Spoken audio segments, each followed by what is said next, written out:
Against this right back, Charlie, definitely.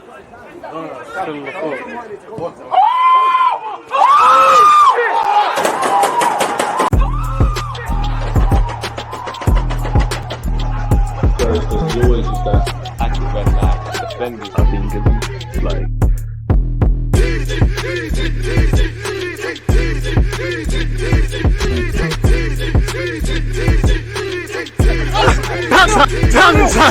People deluded, I'm back again. Come on, Ian, bro. Come on. People deluded, I'm back again. Come on, Ian, bro. Come on. People deluded, I'm back again. Good morning, good afternoon, good evening, and of course, in some cases, good night. We might as well go over the transfer rumours and news and things. As I always say, the dream is free, the hustle is sold separately. And I'm more than happy to talk about Arsenal from a footballing point of view. Ain't nothing new where Arsenal's been concerned this season. We're just smacking up Utes, man. It's lovely to deal with United, same way we did it to Chelsea times two. Well, Spurs times two, apologies. Hopefully Chelsea times two, but we did it at the bridge. Obviously, Liverpool got it too, and I don't check the league table, but we're flying high under Super Mikel Arteta, man. Let's just keep it going. Let's stay humble. There's a lot of football to be played. I think we're literally at the halfway point and that. But as I said, it's January. Now, January soon done, people, but it's still transfer season. Every couple of days, there is a new rumour that whets the appetite where Arsenal are concerned. You know, obviously what started off with Mudryk, it didn't happen. We've been linked with Jude Bellingham at a time in January, and obviously that's not going to happen. We've been linked with Declan Rice, and obviously today we've been linked with Onana of Everton. We've been linked with Moisés Caicedo. Obviously, we've signed a second new player this window, people. Congratulations to Jakub Kiwior for joining the best team in the Premier League and the best team in the world, really. And, you know, again, we're going to have to discover a lot about the 22-year-old Polish international. Obviously, we all watched the World Cup. We did watch-alongs for Poland. Apologies, people. Just smashed my phone. Apologies, but no do-overs. You know, and I mean, with him, you know, I like to see what I'm hearing. You know, he spent a season playing defensive mid. That gives Arteta another option to flirt with. And obviously, I'm sure Mikel Arteta has in mind where he's going to play, whether that's a deputized at left back, being left-footed, primarily a centre-half, a ball-playing centre-half with a lovely passing range. Everything you read about him with his ex-coaches and clubs and tactical analysis, it seems you can see the remit he fits. Defensive mid, apparently he can put in a shift there and spent a season there last year for Spezia under Thiago Motta. So there's a good education you would have learned under that former Inter Milan and PSG midfielder. Now you're coming to play under Mikel Arteta, ties into what we're doing, people. So yeah, man, if we could bring in you always want players that could have X factor, but I would say in terms of specifics, if we could get Fresnadar at right back, if we could get a pure centre mid option or two between now and the summer, you know, obviously we've brought in Trossard. I think there is scope for another wide man. I'd be surprised if next summer comes and we don't bring in another wide man, but we've got some good options there. Eddie Nketiah's doing his thing, and you could argue that Jesus, well, I think when Jesus is back, apparently he said 4 to 5 weeks, you know, as in he can start training and that again, courtesy of the social media clips that have gone viral. You can make a case that Eddie can't be dropped at this moment, but we've got some two good options, you know, they complement each other. I do think maybe if there's something, a striker with a different sort of profile wouldn't go amiss. So we're doing what we need to do, people. But without wasting any more time, let's see what's happening in relation to what is concerning Arsenal specifically, people. Let's start with players that, before going into rumours, let's start with Dons, who actually confirmed at the club. Now, again, this individual was at Arsenal versus Man United, people, with his girlfriend, and we've known over the weekend or probably Friday that we was going to recruit Jakub Kiwior, the Polish international from Spezia. And the last defender we bought from Italy, I'm here for it. And from, you know, as I was just saying about his adaptability, his versatility, tying in with a few players with Mikel Arteta, the profile you look at with the individual, when you look at his career as well, been at Anderlecht and things like that, there's a certain technical level I come to expect. Now, I can't tell you his weaknesses or his strengths per se. I don't know the player like that. You know, I've watched Spezia play this season. I've actually watched Poland in the World Cup, but I'm not going to say Kiwior was the guy that I was drawn to or things. Strikes me as just a competent individual, respectfully. But it's nice to see we've got another one. We're getting better squad depth and things. Jakub Kiwior joins on long-term contract, whatever that is. You're led to believe, Fabrizio Romano said, until 2027/2028. So it is what it is, people. Jakub Kiwior has joined us from Spezia Calcio on a long-term contract. The 22-year-old Polish defender, international defender, better yet, who made 43 appearances during his time with the Italian side, was part of the national team squad at the recent FIFA World Cup in Qatar. Obviously, he spent time in Poland. He's lived in Italy, Slovakia, his homeland in Poland, Belgium, Slovakia, Italy, and obviously going to live in England. So he's fairly adaptable. He likes being out of his comfort zone. He moved at 18 years of age, really. So that's what you want to see. And to be honest, that's something that a lot of, whether you're South American, certain other European nations, that's just something you need to do. Essentially, while you're a footballer, you're an economic migrant, and obviously people leave their homeland in search of, I don't like to say better life and things like that, but it makes sense, really and truly. So yeah, he only spent a season in Slovakia, people. He then moved, to another Slovakian team. So yeah, he did, and he made 46 appearances there. So yeah, man, he made 43 appearances for his Italian side, 46 appearances back in Slovakia. I don't think he made an appearance for Anderlecht, so he's clearly not going to be the finished article. His strong performances resulted in the left-sided central defender moving to Spezia in August 2021, where he had become a regular in the Serie A's club starting lineup. During his time in Italy, Jakub made his full international debut and has now made 9 appearances for Poland. Edu said, "We're delighted to have completed the signing of Jakub Kiwior. He's a young player who we've been monitoring for a while now. We are now all looking forward to working with Jakub and seeing his continued development with us. We welcome Jakub to Arsenal." And I think everybody listening does as well. Smash the like button, check out the other vids. Don't forget about the playlist and turn on your notifications and make sure you're commenting your own thoughts, people. The gaffer Arteta said, "It's great that Jakub is joining us. He's young. He's a young, versatile defender who has huge potential and qualities with Spezia in Serie A and also at international level with Poland. Jakub is a player who will give us strength and quality to our defensive unit. We welcome Jakub and his family to Arsenal and look forward to working with him, people." So I think we all do. He'll wear the number 15 shirt, and he's immediately, you see some images, he's back in training. He's been handed the number 15. Trossard picked the number 19 as well. Obviously, 15 was Ainsley Maitland-Niles' shirt. Pepe had the number 19. Now, they're not here for the season, so it's irrelevant, people. Their number can be loaned out, but I think that's further confirmation that you lot need to find a new home come the end of the season, people. It don't look good where Pepe's concerned. Ainsley Maitland-Niles, I would love Reece Nelson to get a new deal. It does feel like the beginning of the end, but I do hope when Reece Nelson is fit, he can have that somewhat Eddie Nketiah thing last season, because I don't really want to. It's an emotional attachment to Reece Nelson because he come through Haaland. He probably does need to move on and divorce from Arsenal, but yeah, you get the point, people. Some random facts Arsenal.com have said about the 22-year-old, people. Reunion with Sambi Lokonga, people. He was obviously, as I said, he was signed at Anderlecht. In fact, before playing in Slovakia at 18, he moved to Belgium at 16. So this is someone that likes being out of their comfort zone. During his time as a member of their youth side, he played alongside Sambi Lokonga, who was breaking into the first team. His international career also began at this time with Poland's under-16s, and he would feature for every age group right through to under-21s before full honours arrived, people. With opportunities limited in Belgium, he made the switch to Slovakia in January 2019, and he made his senior debut, people, on his 19th birthday. Well, the day after, really. He quickly rose to prominence in his new surroundings. Despite suffering relegation in his first season, within 7 months, he had found himself wearing the captain's armband. I mean, I love that because I'm hearing versatility. Obviously, there's competency, there's confidence in your abilities, and there's consistency. And obviously, when you're hearing captain, I mean, Sambi Lokonga was captain of Anderlecht at a point, but you know, there's a certain sort of mentality, especially in the defenders. So there's a lot to like about his early education, and obviously, Mikel Arteta is going to refine that, pattern it up, people. His first 2 seasons at the club went well. He would help Zenilia to runners up, finishing the league and the Slovakian Cup final the following year, where he opened the scoring but couldn't prevent an extra time defeat, people. He's also played in the UEFA Conference League, people. It is what it is, people. His first taste of European football before Italian side Spezia spotted his potential and paid $2 million to recruit him 5 minutes before the transfer window closed in August 2021. So they've made a handsome profit on him, people. He had to be patient to make his Spezia debut, but 3 months after his arrival, he was handed a starting spot at the San Siro in the Serie A game against Inter Milan. The majority of his appearances in his first season at the club came as a defensive midfielder, as he helped his team avoid relegation by 6 points. Following a change of manager in the summer, Jakub was switched to central defender or centre-back at the start of this campaign. He featured 20 times for Spezia in this position before obviously switching here. Lewandowski's bigged him up as well. He said, "Listen to me, this is a real player. I noticed it during the warm-up before the match against the Netherlands. In training, it's very difficult to see certain things, But then I saw in the match, extraordinary, really great potential. I mean, if a striker like Lewandowski is saying that, lit stuff, people, really and truly.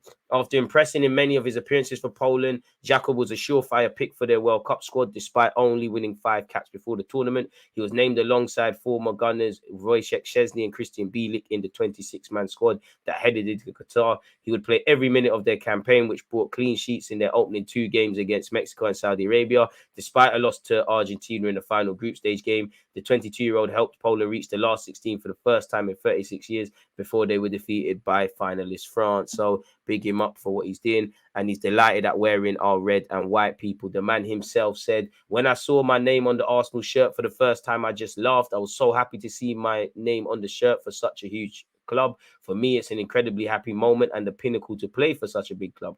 I've always dreamt of playing in the Premier League. I knew it wouldn't be easy, and if I got the chance, then I knew I'd have to make the most of it because it was one of my biggest dreams. For me, it's the best league. I'm thrilled to be here." He then went on to say, "It's huge for me that Arsenal are interested and that I'm able to be here. I'm aware that Arsenal are a massive club in the top league, so I didn't really have to think about much else. I was just ecstatic and really wanted to come. I love passing the ball. I like teams that move the ball and try to create chances that way. So I'm happy that I've come to a team like that. And I'm happy that you say that. I'm happy we've recruited someone like that, man. You ain't even kicked the ball for Arsenal. And respectfully, we've come a long way from. I thought Socrates was all right, but Socrates, Mustafi, these kind of players, we've come a long way, man. And for me, I know it's stupid because you should be doing it, and I haven't seen him kick a ball in an Arsenal shirt, but competent individuals, versatile individuals that can actually play their primary role and elsewhere, like you're seeing with Zinchenko. I'm sure he would want to play in midfield every day of the week, but he's doing his thing at left back. Tomiyasu can do a couple things, Benjamin White, and there's a number of players you can do things, even if it's not necessarily switching positions, maybe tweaking the role in their actual position. You kind of need to be a bit multifunctional in today's day and age, really. I remember when Szczesny and Bielik played here. I haven't had the chance to speak to Wojciech yet. We'll definitely have a chat when we meet up for international duty. I got a message from Christian straight away congratulating me. That was nice. Plus, he told me to text him if I had any problems or anything like that. I'm really happy to get such a positive reaction right away. He then said, I had the chance to be at the stadium for the first time yesterday and to support the team from the stands like a fan. It was a great experience. I was really happy that the result went in Arsenal's favour. I hope I'll get a taste of what the stadium is like from the pitch soon. You will, man, but you got to keep working in it, because I'm sure Gabriel's not going to give up that spot. I'm sure Saliba don't. You can play defensive mid. Not that Xhaka plays that, but, him on Partey don't want to lose their spots. Anyone, if you're not putting in your shift, as Benjamin White said in a post-match, if anyone's not doing their job, I might say, yo, you know what? You might have to come out, really and truly. So it is what it is in that regards, people. Moving away from that, apparently Arsenal are ready to rival Chelsea in bids for Moisés Caicedo and Amadou Onana in transfer frenzy. Onana, who we were linked with just before he moved to Everton last window, I believe. The Gunners are keen to sign midfielder, as Blues failed to convince Brighton to sell this month. I mean, we got a good relationship with Brighton for Ben White and Trossard, so they might knock a couple quids off. But Moisés Caicedo isn't going to go cheap. They know they're going to lose McAllister. They've lost Trossard. They've sold Ben White for big money. Basuma the other day. They do probably know if we can hold on at least until the summer and then revisit the Moisés Caicedos, who's done well for Brighton, even against Arsenal and actually at international level for Ecuador. The McAllisters, Mitoma now as well, who's been on a couple loans and lighting up the Premier League in his own way, people.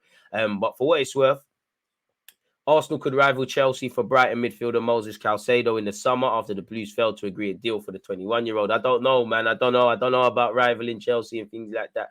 Caicedo wanted to move to Stamford Bridge, but was not willing to force a move from Brighton, and Chelsea are increasingly resigned to missing out on the Ecuador international this month.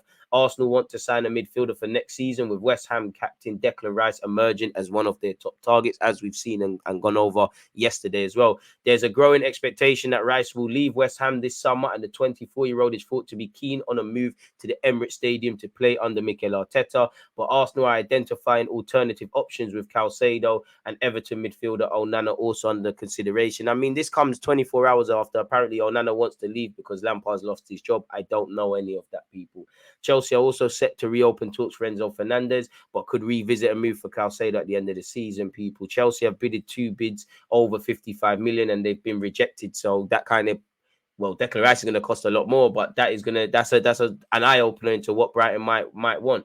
The man himself said, you know, Caicedo, Moses, better yet, I am focused on Brighton. I am here because I'm here. I'm playing every day. Things from the outside don't trouble me, nor does it take that focus away because I'm only focused on here. I handle the situation well. You hear rumors here and there, but I only try to be focused on the club where I am now, the club that opened the doors for me to be playing every week. Chelsea and Arsenal are also interested in Onana, who moved to Everton from Leo in a £33 million deal only last summer, people. Moisés Caicedo has changed agents. Brighton want to keep him, but Arsenal, Chelsea, and Liverpool are well informed on the situation. It's one to watch in the final days of the January transfer window, says Fabrizio Romano, people. But again, with the window running down, you have to put money on the table, really. And Brighton, and in fact, all Premier League clubs, you can't bully them anymore. Once again, Arsenal joined Chelsea and Moisés Caicedo transfer race, with the Gunners wanting to be informed of Brighton talks, people. And, you know, we've already signed Trossard. So, again, it's almost the same thing, people.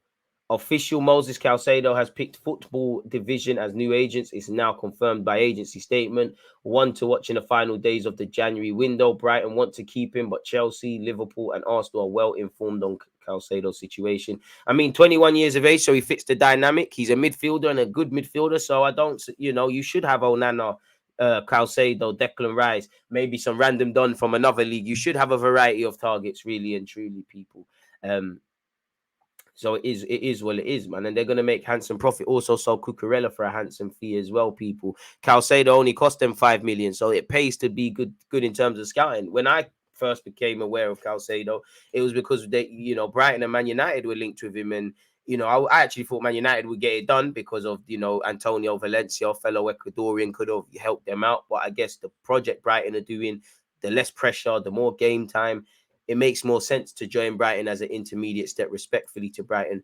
Declan Rice, we've heard, is favouring a move to Arsenal over Chelsea as West Ham exit nears. We've read this several times, people, so let's just go with the bulk of it. Declan Rice is leaning towards joining Arsenal this summer because of the prospect of playing for Arteta, who has drawn up plans for where the West Ham captain would fit into his team, people. Arsenal have made Rice their top target and are increasingly confident of beating Chelsea to his signature. As we know, he's almost certain to leave West Ham, people, regardless of if they're fighting relegation or not. Allegedly, Arteta is a huge fan of Rice, who has emerged as one of the best central defensive midfielders in Europe. Arsenal are emerging as the favourites to buy him. Manchester United are also expected to join the race. This article also says it will take more than 100 million to bag him, but West Ham could settle for a fee in the region of 80 million, people. Apparently, the numbers have not put off Arsenal's bid for Rice or pursuit of Rice. Apparently, the prospect of moving to the Emirates and working under Arteta appeals to Rice. He has seen Arteta turn Arsenal into title contenders this season and would be confident of the Spaniard's coach in making him a better midfielder, people.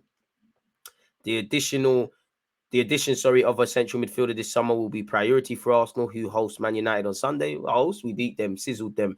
Arteta believes that Rice would provide elite competition for Granit Xhaka and Thomas Partey. So you lot draw whatever conclusions from that. Further confirmation of what we've just read with Fabrizio Romano. In relation to Weston McKennie, Arsenal make inquiry for Juventus 18 million rated midfielder Weston McKennie, who it seems like Leeds have stolen the march on him, people. The 24-year-old is available with Juventus. He seems disposable because of what they have off the field, and he don't look like he's the best of players for what Juventus are doing. But I wouldn't be against McKennie. I wouldn't move the needle to bring him. But it is what it is. Arsenal made an inquiry about the availability of Juventus midfielder Weston McKennie, according to reports in Italy. I always look at reports coming out of Italy with a pinch of salt, people, because they take us around the houses. The Italian Giants value the 24-year-old American international at between 18 to 22 million pounds or euros, and could be tempted to sell him for a deal in that range, plus add-ons to rage funds for Maximiliano Allegri. As reported by this report, people, the Premier League side have made contact with his agents to assess his desire for a move, people. So we're not seeing, and he has been linked with Aston Villa, Fulham, Bournemouth, probably his level, really. He's also reportedly a summer target for Dortmund, or just a target here, people. He had an inquiry from Monaco, so we'll have to see. Juventus are also said to want a winger. We got that Pepe, and cash from a potential McKennie exit could also allow them to pursue Real Valladolid right back Ivan Fresnadar, who is set to decide between Arsenal and Dortmund. Allegri's side currently lie 10th in La Liga. Man said La Liga in Serie A, people, after being docked 15 points after an investigation into their transfer dealings, people. So I don't know if they'll be signing people. We've seen this with Moisés Caicedo as well. So let's remove that.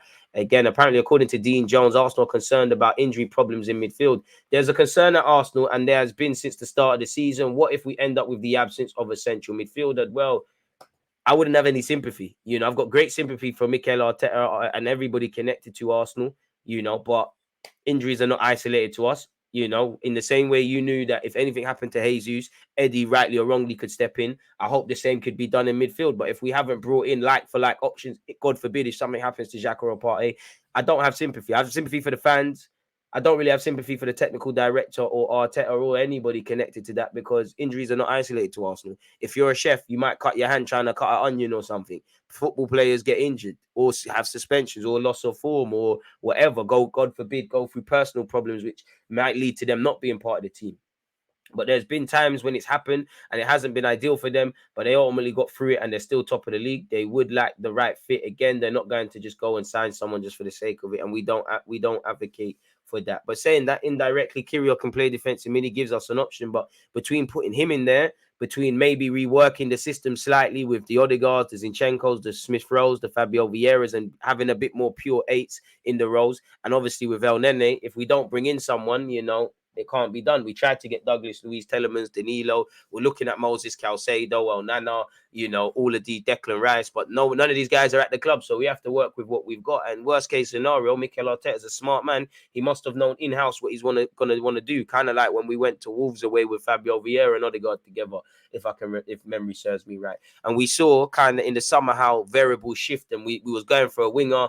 With El Nene and Partey being injured in the summer transfer window, we shifted our focus to centre midfield. It didn't work out, people. So, I mean, there should be concerns. I think Arteta probably does as well, people. Arsenal could now sign Onana. Once again, we've been linked. How much are Everton going to want, people? And this is where I saw the first thing. Initially unthinkable, the departure of Frank Lampard, coupled with the urgent need for liquidity at Everton, opens the door to the departure of Onana this window. Chelsea and Arsenal, who are looking for a similar profile, plus Newcastle United, have expressed their interest to be continued. I mean, do you think they'll take about 50 million quid? I think he is a good player, 22 years of age. We wanted to sign him from Lille. Between scouting for Belgium and Lille, there must be some sort of level of competence we've done on this guy, and his file has to be there somewhere, but it could be a good opportunity to exploit. 22, decent option, could take over from El Nene, doesn't necessarily harm the pursuit of bringing in Declan Rice or any of them guys in the summer. Whether we do that or not is another thing, people. Once again, you've heard this, you've seen this, people, and we've seen this prior as well. But Arsenal matched Dortmund's £13 million offer for Spanish teenager Ivan Fresnadar, with Real Valladolid right back set to make his decision in the next 24 hours. This is on Tuesday. Did we not hear he's making his decision on Monday? Who knows, people? We heard his agent was at London, Colney, and he's been all around trying to see the best thing for his client. And, we've matched it. Apparently, he's expected to make his decision over the next 24 hours, and he'll be loaned back for the season. So it's somewhat maybe indirectly irrelevant whether we have Cedric or not. And I hope there's no injuries with Ben White and Tomiyasu, because on the face of it, we are very solid there. But with Benjamin White looking a bit fatigued at times, and having to, the more you play these players, the more they, you run the risk of them going through the red zone. Tomiyasu is a fantastic addition for Arsenal, but he does have some injury knocks. So I could understand if Arteta said, forget the loan, you're coming in. But I could also understand, regardless what happens with Cedric, but if the Cedric move breaks down, not that I necessarily rate Cedric, I could understand keeping the 18-year-old at Real Valladolid. He's only played 10 times in the Liga.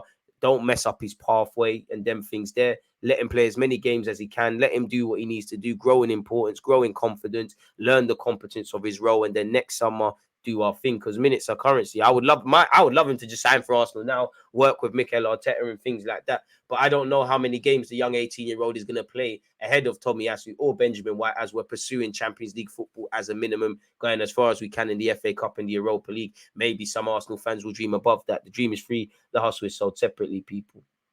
He's got 12 appearances in all comps, people. So he ties in with what we're doing. He's 18 years of age, people. So I think we should allow him in it. But allegedly, Gunners squad player Cedric Suarez is closing in on a deal with Fulham. A swoop for Fresnadar would provide Mikel Arteta with long-term additional long-term options at fullback. Amen. We've obviously confirmed the signing of Kiwior, people.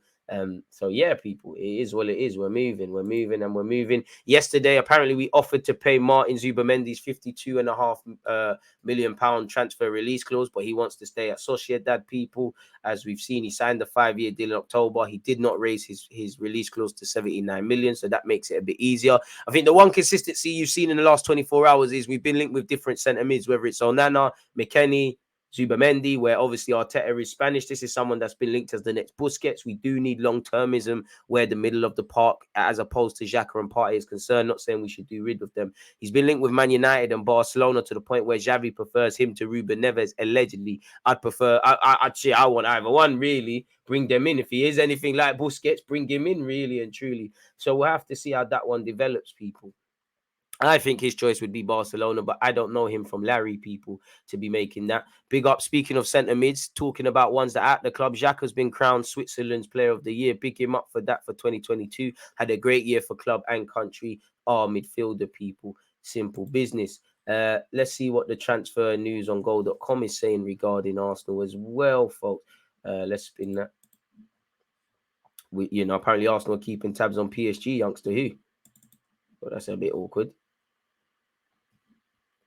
Warren, who are we looking at? Warren Zaire? I mean, I don't think we have a chance of getting him. He's just signed a new contract and he's got a terrific future. But if there is an opportunity to get that done, several clubs, including Arsenal, are keenly interested in Warren Zaire Emery for a mid-term move for PSG. The midfielder is untangible. If he does not become a French international and a regular for PSG, they've done something wrong. That man is going to be a very good player. Seen a lot of him at youth level for France. Seen him play for PSG at youth level. We've done videos on the man. Honestly, I know it's difficult playing for a top club like PSG with the recruits and actually the midfielders they brought in. Give the man time. But I genuinely believe if that man does not play for club and country on a regular basis and does not become minimum a £50 million plus player, I'm going to be a bit conservative. Someone's done something wrong in it. Someone needs to be arrested. He has potential, people. Once again, we've been linked with Onana. We've signed Kiwior. We plot a summer move for Zubamendi. According to a report from wherever that is, Arsenal want to sign central midfielder Martin Zubamendi from Real Sociedad in the summer. The same report states that Zubamendi rejected the Gunners' offer a few days ago as he wanted to finish the season with La Real. Barcelona also interested in the midfielder as they believe he can be the perfect successor to Busquets. This is actually said that 1 minute Cedric is moving closer to Fulham. This is said they've cooled down their interest. We know we're linked with Declan Rice. Once again, we've been linked with Vlahovic. But if you do believe this, which I don't necessarily, he wants to leave the Turin with Arsenal, Chelsea, Manchester United, Paris Saint-Germain and Bayern Munich circling for the 22-year-old, people. So I don't know what to believe, but the dream is free. The hustle is sold separately. As usual, appreciative to you lot who have watched this video with me. Please let me know your comments. This is an all interactive, subjective platform. Appreciative of your support. Appreciate your daily support. As I said, smash the like button, comment, subscribe. Most importantly, stay blessed, stay safe. Check out the other videos in the playlist or that have been uploaded. And I'll meet you lot again soon. Follow on all the socials as well. Stay blessed, stay safe, stay in good health. One love. There's always just that active red line, defending. I think it's like